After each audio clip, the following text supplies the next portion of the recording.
देखिए, आज हम लोग एक थ्योरम प्रूव करेंगे क्लास 9th का चैप्टर 8 क्वाड्रिलेटरल्स का theorem number 8.4।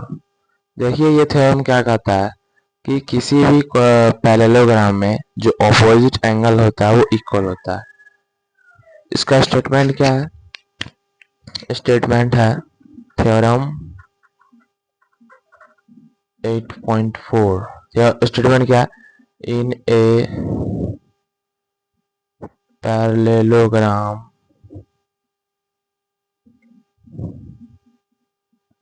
opposite angles are equal। इसका क्या मतलब हुआ? इसका मतलब ये हो गया कि किसी भी पैरेललोग्राम में ए बी सी डी एक पैरेललोग्राम है और डी से अगर बी को मिला देंगे तो ये इसका डायगोनल हो जाएगा। तो पैरेललोग्राम में ऑपोजिट एंगल जो ये एंगल इस एंगल के बराबर होगा और ये एंगल इस एंगल के बराबर होगा, ये एंगल इस एंगल के बराबर होगा। देखिए, तो हम लोग यहाँ लिखेंगे given.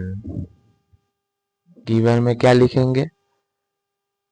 A B C D is a parallelogram. हम लोग को क्या प्रूव करना है? टू प्रूव ये एंगल क्या नाम है इसका? Angle B A D is equal to angle B C D and और ये इस एंगल का नाम हो जाएगा angle A D C is equal to इस एंगल का नाम एंगल ए बी सी। तो देखिए कैसे प्रूफ करेंगे, लिखेंगे प्रूफ। अब देखिए, हम लोग को पता है एबीसीडी एक पैरेललोग्राम है और पैरेललोग्राम में जो अपोजिट साइड होता है वो पैरेलल होता है। ए बी डीसी के पैरेलल होगा और ए डी बीसी के पैरेलल होगा। तो देखिए, ए बी अगर डीसी के पैरेलल होगा तो डी भी ट्रांसवर्सल हो सकता है और डी भी ट्रांसवर्सल होगा तो ये एंगल इस एंगल के इक्वल होगा। ठीक है, तो इसको नाम दे देते हैं 1, इसको 2। तो क्या होगा? एंगल 1 एंगल 2 के बराबर होगा। क्यों? By in alternate interior angle. तो यहाँ लिखेंगे A B parallel D C and D B is a transversal. तो क्या होगा? ये एंगल 1 एंगल 2 के बराबर होगा। लिख दीजिए एंगल 1 इस एंगल 2 के बराबर होगा। रीजन देंगे बाय अल्टरनेट इंटीरियर एंगल। इसको हम लोग इक्वेशन 1 मान लेते हैं।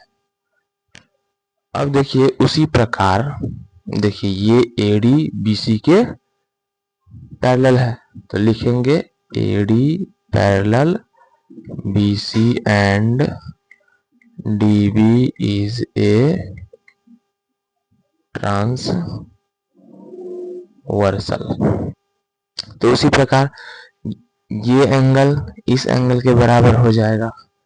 अगर इस एंगल को 3 इसको 4 मान ले तो एंगल 3 किसके बराबर हो जाएगा? एंगल 4 के बराबर हो जाएगा। तो यहाँ लिखेंगे angle 4 is equal to angle 3। क्यों होगा बराबर? रीजन देंगे अल्टरनेट इंटीरियर एंगल और इसको इक्वेशन हम लोग 2 मान लेते हैं।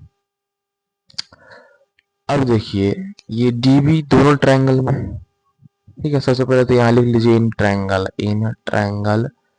ए डी बी एंड ट्रायंगल, इसका नाम हो जाएगा सी बी डी। ठीक है, प्रूफ के ऊपर ये लिख दिया था कि ये दोनों ट्रायंगल में हम लोग बात कर रहे हैं। अब देखिए, दोनों ट्रायंगल ए डी बी और सी बी डी में देखिए क्या है, डी बी कॉमन है, दोनों है। यहाँ लिखेंगे D B is equal to D B common. अब देखिए तो ये दोनों ट्रायंगल कैसा हो जाएगा, कॉन्ग्रुएंट हो जाएगा। क्यों, एंगल साइड एंगल से, दोनों एंगल और एक साइड बराबर है, तो यहाँ लिखेंगे ट्रायंगल कौन सा, A D B is congruent to triangle. अब यहाँ क्या लिखना पड़ेगा हम लोग को, देखिए सी सी सी ये एंगल किसके बराबर है, इसके बराबर है, तो लिखेंगे सी बी डी, रीजन देंगे एंगल साइड एंगल से। ठीक है, तो अब देखिए अब दोनों ट्रायंगल कॉन्ग्रुएंट हो गया, तो हम लोग क्या कह सकते हैं, ये एंगल बराबर है। क्यों, by C P C T, तो लिख दीजिए angle B A D is equal to angle B C D, reason देंगे by C P C T. अब देखिए ये एंगल और ये एंगल तो बराबर हो गया, लेकिन हम लोग को ये एंगल और ये एंगल भी बराबर प्रूव करना है। अब देखिए हम लोग एंगल 1 और एंगल 2 को पहले ही बराबर प्रूव कर चुके थे, ठीक है, बाई अल्टरनेटिव ट्रायंगल।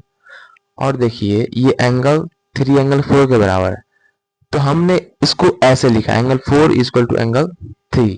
ये इसलिए लिखा क्योंकि हम लोगों को आगे चल के 1 और 4 को ऐड करना है, ठीक है, और ऐड करेंगे तो ये पूरा कंप्लीट एंगल भी मिल जाएगा, इसीलिए हम लोग इसको उल्टा लिखे थे, ताकि हम लोग को 1 में 4 को आसानी से जोड़ सके, 1 और 4 को आसानी से जोड़ सके। ठीक है, तो फिर से लिखेंगे नाउ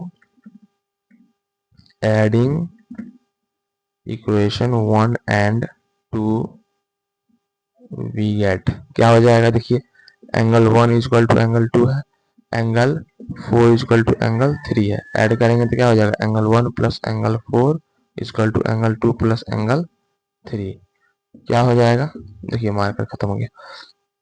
एंगल 1 प्लस एंगल 4 क्या है, इस एंगल कंप्लीट एंगल का क्या नाम है, इस कंप्लीट एंगल का नाम है एंगल ए बी सी। ठीक है, और देखिए एंगल 2 प्लस एंगल 3, इस एंगल का क्या नाम है, angle A D, angle A D C. Okay, तो इस प्रकार हमारा दोनों एंगल अपोजिट एंगल, ये एंगल इसके बराबर हो गया और ये एंगल इस एंगल के बराबर हो गया, तो इस प्रकार हम लोग इसको प्रूव कर सकते हैं। यहाँ लिख दीजिए हेंस